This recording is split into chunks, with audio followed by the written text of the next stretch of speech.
Let's go. Good morning, everyone. Happy Wednesday. Welcome to Business Mastery Live Wednesdays. Let's get this party started, guys. I'm happy to be back with you. I just got married, guys. Just got married, and I was in Jamaica for the last week. We did not have this webinar because I was in Jamaica with my wife, getting married, spending some really quality time, some real good quality time with her and a few people that joined us for that special and magical moment. Man, so if you are somebody who has actually been married for a while, if you've had that experience where you've gotten married or you're looking forward to getting married, I'm telling you, man, it's a life changer, game changer. I am definitely blessed, definitely excited about doing life together with my wife from this day forward. And it's good to have you on today. All right. So let's get this thing started. All right. So this is Business Mastery Live Wednesdays. This is me, Cheston Bulgin, just in case you didn't know, with By the Books Consulting. And this is how you reach us. You can reach us at 888-4BTB now. 888-4BTB now. You can also reach us online at bythebooksconsultants.com or at youraccountingsuperhero.com. And you can also reach me via email. Okay. Quick disclaimer before we get started. The following is for educational purposes only. It is not to be considered financial accounting or legal advice. Please consult your tax, accounting, and or legal professional for specific advice. I just want to type in the chat here. Welcome, everybody. Wherever you're chiming in from, YouTube or Facebook, wherever you're chiming in from. Welcome to the webinar today. Good to have you. All right. And of course, if you want to forward this conversation, there are some things that you want to discuss in terms of scaling up your business as far as tax savings or business systems, structures, even mindset. Sometimes we go through things in life, we just don't understand how to dig ourselves out of a particular situation because we don't see it. And that's because our minds are not set in the appropriate capacity. We're looking at things that do not serve us rather than the things that do. We call these blind spots. If you can get out of your own way with the blind spots in life, then the doors open up to opportunity. We could see those things to execute on more clearly. So even if you're having issues with that, you don't know where to do. You're thinking about, man, it's the economy, man, and I don't know what to do with my business partner or my employees. I don't know what to do, man, as far as how they're performing. It's not on me. It's just like everybody else. Sometimes it gets like that inside of business. You don't really see the next actions for yourself to move your business forward in the way that you want to. Sometimes you're dealing with a lot of stress because as an entrepreneur, we take on a lot. And there are so many things that go along with and just wearing the hat of business ownership. It's like, man, I really do need some help. I'm on my own. I don't really know how to move this thing forward in the way that I want to because I just don't have the people with me, right? It can seem limiting sometimes. Okay. So if you want to have those conversations, we can talk about those things too. How to just get over the hump, get out of your own way with the mindset to see the opportunities that are always in front of us and then take advantage of those in terms of actions. Okay. So if you want to do that, you can send me a message via email or at Instagram at Your Accounting Superhero or at LinkedIn at Your Accounting Superhero. All right. So 10-figure business mastery is really what this is. It's a game that we play. Now, if you're new to this conversation, you might think about 10-figure business mastery. It's like, man, what the hell? I'm trying to get to my first 7 figures in business. 10 figures, what? Yeah. Well, it takes, incremental steps to get there. It could take incremental steps, or it could be a quantum leap forward inside of your business, but it does take a step-by-step process. What actions am I taking today to live into that future? Now, you could be looking to develop a 7-figure business right now, and that's okay. That's fine. That's actually where you want to be if you have not done that yet. And then the principles behind that are going to be the same. Okay, so this is really an opportunity conversation. The opportunity is to understand what exactly it is that is missing inside of your operation, or what it is that you're doing today that's working versus what's not working, so that you can see the way forward and continually take those steps to move your business in the direction you want to take it. Whether that's going to be 7 figures, 8 figures, 9 figures, 10 figures, or beyond. This conversation is for you. Okay, if you're an entrepreneur, you're looking to have a successful business, you're looking to have a really good, successful life where you're able to create freedom, wealth, and legacy. This conversation rather is for you. So here are the tenets that we stand on inside of this group, this meeting, and this conversation. All right. So intentionality is mindset mastery. All right. So this was something about a little bit of what we just talked about in terms of like where to place our attention and focus. This is mindset mastery. Okay. This is actually something that's super important. There are so many distractions in life, not just externally. Like we have a lot of reasons for things. Think about this. That we have either you have reasons or you have the results in life. Now, if you don't have a result that you really want in life, you have a reason for not accomplishing that result. So you can't have both. So in order to have the results, we need to give up the reasons. And inside of giving up the reasons, deals with mindsets. We need to do the searching. We need to pull back the layer, say, okay, what reasons have I been giving myself for not actually being where I want to be? Excuse me, guys. I was just in a conversation for myself with this, and like, what reasons do I have? I've been resistant to like being inside of certain aspects of the business because I feel I've grown beyond that, and that is a reason, right? There's a reason. It's what's wanted and needed is what we really want to be in the space of. We want to be in the mindset of what's wanted and needed to do the job, whatever it takes, right? There are no reasons. Either we get the results that we want, or we have a reason for why we don't get that result. And this deals with the mindset. If we can actually shift that one thing alone inside a mindset to give up reasons, to be unreasonable inside of how we approach business and life, it is inevitable. Your outcome, your desired outcome is inevitable. Okay. If you give up all the reasons, so much to say about that, guys. The second thing that we have here is financial mastery. This is important as well. Financial literacy, understanding the financial picture is super important inside of business. Numbers are the language of business, and you want to understand this language that we have. Okay. And the numbers never lie. They always tell a story. All right. They tell the true story behind what is showing up for you and your business. Okay. So you really want to get good at financial literacy and financial mastery. And financial literacy is one component of it. The other thing is the discipline, right? We have things that we want to accomplish. Well, what is the intention for the funds that come into your business, right? What is that, budgeted for? And another way to put that, do we have a budget for this thing? What is the intention for it? Are we honoring that budget? Are we honoring the integrity of it? Right. So this is also financial mastery. Are you taking the percentage and putting it away toward asset growth? What is your asset allocation plan inside of business? Like all these things matter inside of financial mastery, and this is a part of having the literacy as well.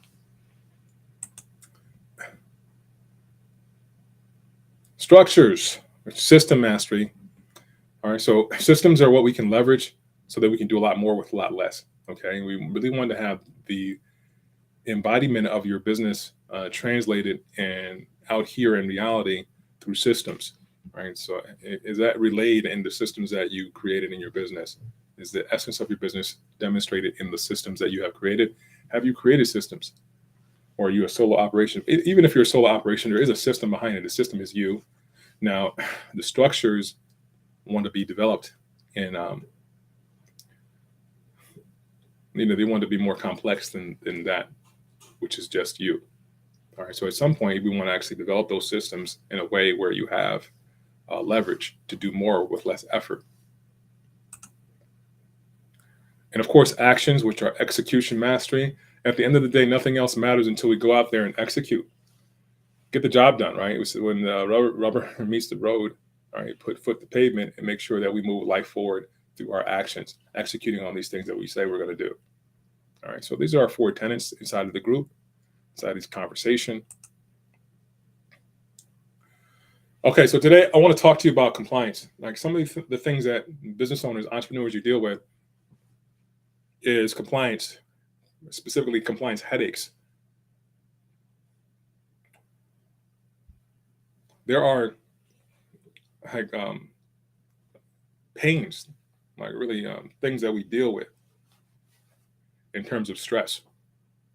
A lot of the times when it comes to compliance, well, what does that mean? It means that there are rules and regulations that we need to follow as we do business, or else we will suffer. Right? So that's the compliance pain, because we keep thinking about or else we'll suffer. There's something that we need to do and we're not sure. It's like in the background there. Sometimes we think we're doing what we need to do, or we're just uncertain of whether we're doing all the things that we need to do to be compliant. Like as far as all these things that we're going to talk about a few of the things that we want to look at. But as far as all the dealings that we have in business, there is a regulatory body, or there's a system of rules that we want to adhere to. And there are certain things that we're obligated to do as entrepreneurs and business owners when running your business. And we want to make sure that this is not really a stressor or a headache around it. We want to actually embrace this thing to make sure it's just a way of life, so that nothing really gets in the way of you being able to grow your business to whatever level you want to grow it to scale it, to create this whole freedom, wealth, legacy platform that you're looking to create inside of your business and life. We don't want this to be in the way. And it can be, all right, if we don't take care of it, if we don't put it at the forefront. We want to make sure that you have everything that you need, the tools and the actual understanding to move forward with things like compliance. Like, what am I supposed to be doing? Am I doing the right things? Am I doing it the right way? And what level of risk am I at from not doing things the right way? And what am I doing next to make sure that I'm above reproach when it comes to these things, right? And when somebody comes in and says, "Hey, look, you're supposed to be doing all these things," like, yeah, no, it's already covered. What else you got for me, right? This is the thing that you want inside of business, so that you can just be free to move forward with power and grow your business to whatever levels you want to create that business. Okay. So where do you begin? Are there a few things here that we want to take a look at? And I mean, these are a few basics, some simple things here that we want to take into account when we're running your business. All right. So where do you begin? Licensing, like if you want a business license or your Secretary of State filings, these are some important things that you want to have in place. Understand like when these things expire, what your obligations are each year to make sure you're in good standings. All right. So this is some of the basic things. Okay. Now, sometimes when you start a business, like I'm going to speak to some of the smaller people, like smaller businesses right now, the people who are just starting out, maybe you're sole proprietor, you have not yet gone out and established your LLC or whatever entity that you're going to use to run your business. You're just doing it by yourself, for now. Okay, so the things that we want to consider in this situation are what authorization do you have to do the business that you do?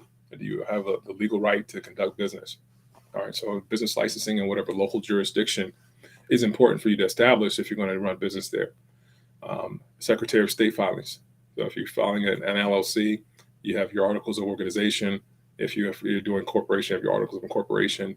You want to have those, and you also want to have a system of bylaws too, like going along with that. If you're filing for the Secretary of State, you want to have an operating agreement or bylaws, depending on what the structure is for yourself, to make sure you are compliant. Okay, and authorized to do business in the jurisdiction you're doing business.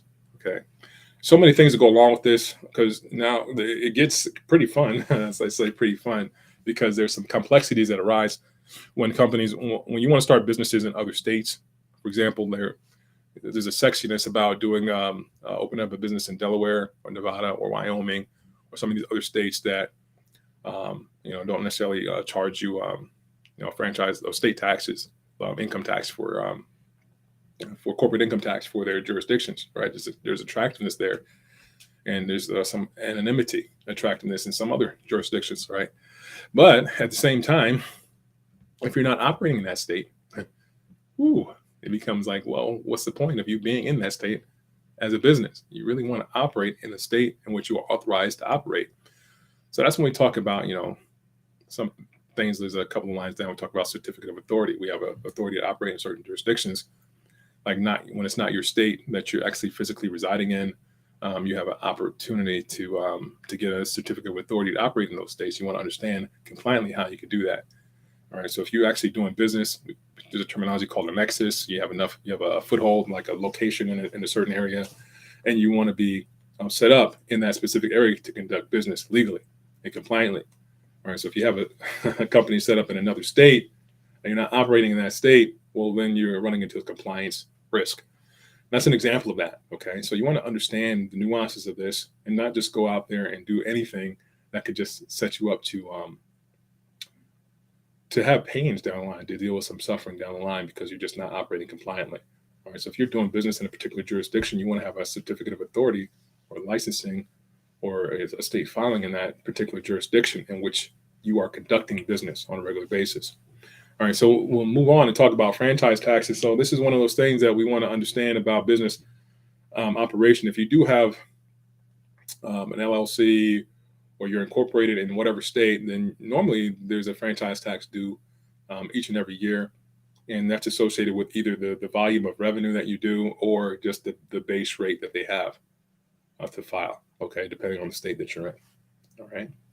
Permitting, the same thing. Like if you want to get a permit authorize you to conduct business in a certain way. If you're a contractor, you deal a lot with this stuff. If you're a trucker, if you're in the trucking industry, you deal with a lot with this permitting thing. And other industries deal with permitting as well. So you want to make sure that you have all the proper authorizations in terms of permits as well to do business. And we just talked about certificate of authority. This means that you're authorized to conduct business in the jurisdiction in which you are located and doing business. Okay. And of course, workers' compensation insurance. These are some things that we always want to keep in mind.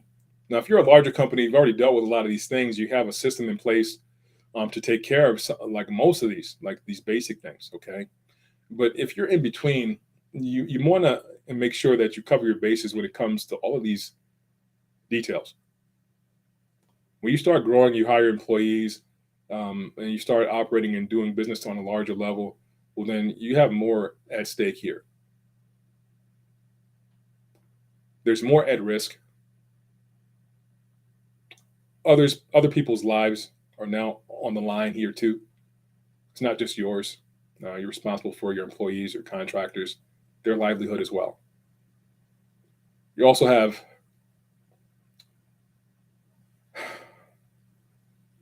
an ecological, right, an environmental responsibility as well.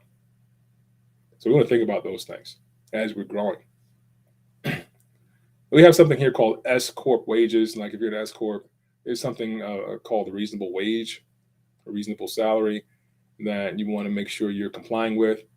All right, understand what the nuances are of that for yourself if you're an S corp. And of course, payroll taxes and all the things that come along with that, like federal income tax, state income tax, quarterly estimated payments, right? And what are you doing there? And then we have things like FICA, which is um, Social Security, Medicare. That's the thing that we want to actually consider as well.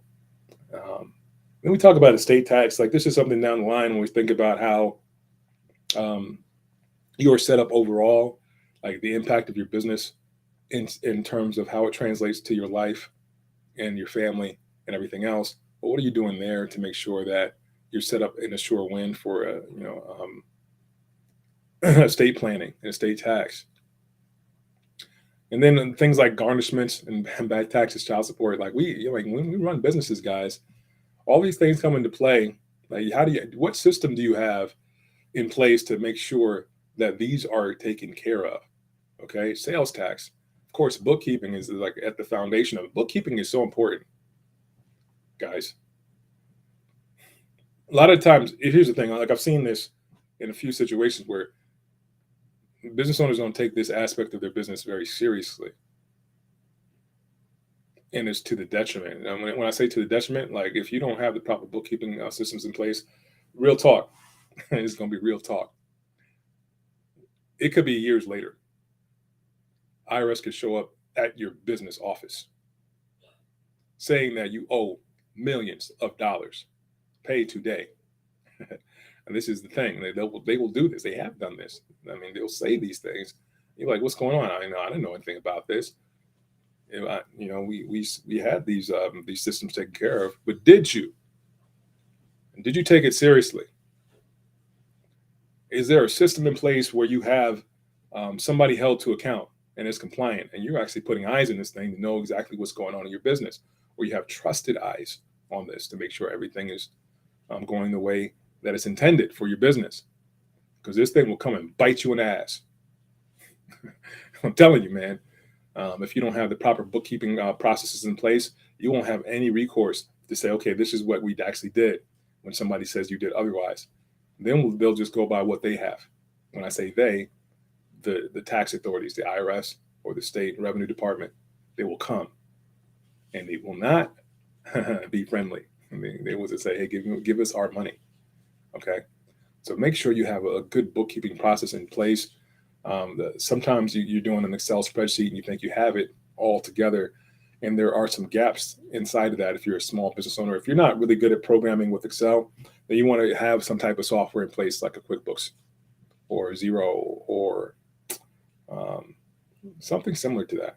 All right, to make sure that you're on top of your accounting processes and bookkeeping in your business so that you are above reproach.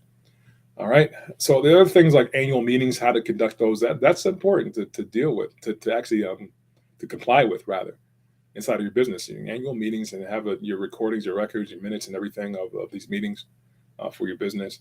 And then we talked about something like self-dealings. This is another thing that we talked about. A lot of people want to do self-dealings with things and it's not really allowed. Well, when does it work? When doesn't it work? And what is the mindset that you want to have to steer clear of things that do not serve the business in terms of self-dealings? Okay.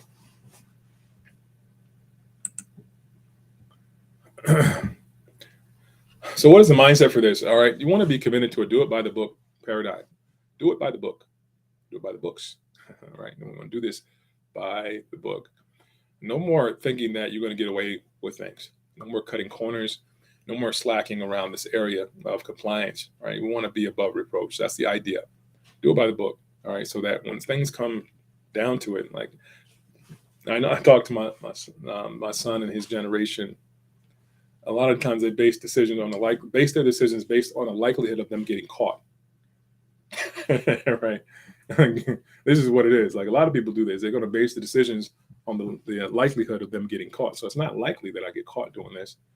Slim chance. So I'm going to continue to do what I do. And they're not really basing decisions on, am I ready to endure the consequence of me not following this? Do I actually want to take the consequences? Am I ready for this? Do I see the impact of me not being compliant and getting caught? We take it this, like, I play chess as well. Been playing chess for a long time, and like when when a lot of people start out playing chess, they have this similar thought process. They play moves with the hopes of somebody messing up, right? This is like in the beginning.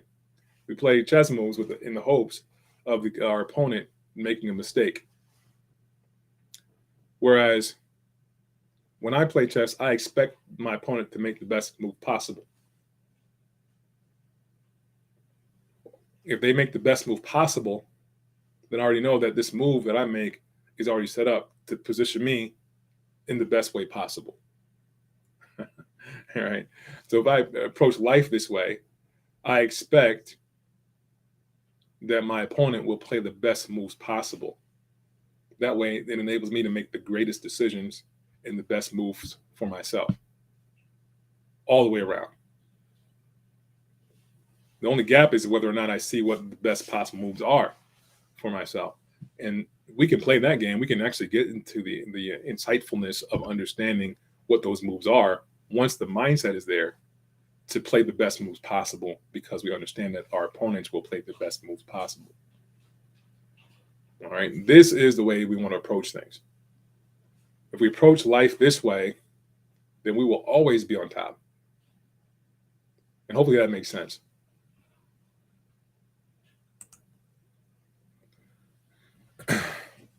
So, in the theme of this, we want to become diligent about understanding your specific compliance situation. Everything that goes along with you being compliant with the business that you do, you want to be in the PhD mode. You want to understand this, right? You want to have a real clear understanding of all the things that align up with you following the rules, so that you are above reproach in your business.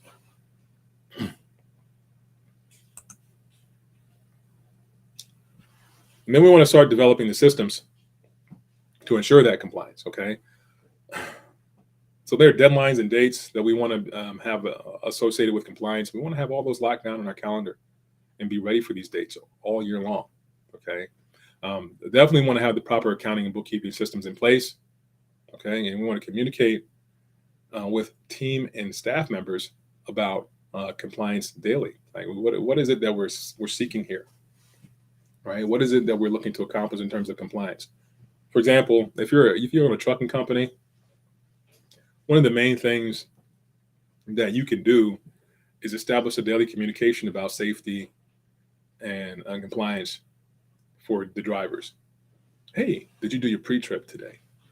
Give them a statistic about pre-trips and how it allows them to make more money, right? Because when you actually do the pre-trips, you're let down less amount of the time, because you can take care of the maintenance issues before they arise, and that allows you to keep moving freely and make more money, right? To communicate these things to your drivers, communicate these things to your employees, right? So you want to have a systematic approach to communication with your team to encourage compliance. Okay. All right. You want to have dedicated executives or partners who are responsible for compliance. Who's a go-to person when it comes to making sure that you guys are adhering to the rules and regulations, and you are actually looking forward into the future in terms of what new compliance guidelines are on the horizon for the company, right? And now, who's responsible for this to develop your compliance plan and hold others account to the compliance plan? So you want to have somebody there in your corner to do that if it's not you. All right. So you also want to have the structures to ensure everyone is on board. So the accountability structures we're talking about, like, okay, what happens when somebody falls out of compliance within our company? What's going to be the consequence? All right. What's going to be the action plan to make sure that this gets corrected? We want to have those systems in place. Okay. And then here's the last thing we're going to talk about here, guys. Work your plan and systems daily. All right. This is a daily way of life, way to live. All right. So I'm giving you a short, concise, short, concise format for compliance. All right. To make sure that you are in the mind frame of maintaining, compliance systems in your business that don't necessarily have to be complex. It can be simple. All right. So you want to work a plan daily. The basic thing that you could do, the first thing you could do is make sure that all of your bookkeeping and accounting processes are there. Why is that important? Because this lays eyes on all the activity. You can see what's going on. Like if you have a system in place to record everything, you can actually lay eyes on this at any given moment. Say, okay, this is what's happening. All right. It sets up the behavior pattern to be in line with compliance all the way around. So that these step number one, set up a good bookkeeping and accounting protocol. Number two, which is just as good as number one, is to make sure you understand your industry and all the things it takes to be compliant within your industry. There are different regulations and rules across industries that you want to be familiar with your specific industry. Okay. For example, we talked about trucking. Trucking has a lot of its own rules and governance. The DOT has a whole regulatory body. The Federal Motor Carrier Safety Administration is another regulatory body that enforces compliance. IRS is still there, right? So all these things are there for you to research inside of your industry to make sure that you are compliant all the way around. Okay. And with that being said, guys, we're going to wrap it up here. 10:30 in the morning Eastern time. Is great to be back with you today. I'm excited about what's on the horizon for my life. I just got married, guys. Just got married in Jamaica, and looking forward to abundance and prosperity and living a high vibration lifestyle with my new wife. All right, guys. I will see you next week. Hey, if you got any value out of this call, just leave a chat in the comment. Leave a comment in the chat. Leave a comment in the chat, or like this video if you're on social media. Or we'll come back to you with some more things that you can think about, and we'll get into some specifics if you want, like what compliance things for your business that you want to look at, and what kind of structures you can put into place to make sure you're maintaining compliance. How do you lower your risk level when you're operating your business? All those things we can talk about, and I'm gonna need your feedback to get into those details. I'm not just gonna go there with you. All right, I'm gonna get your feedback first. All right, thanks, guys, and I'll talk to you next week. Take care.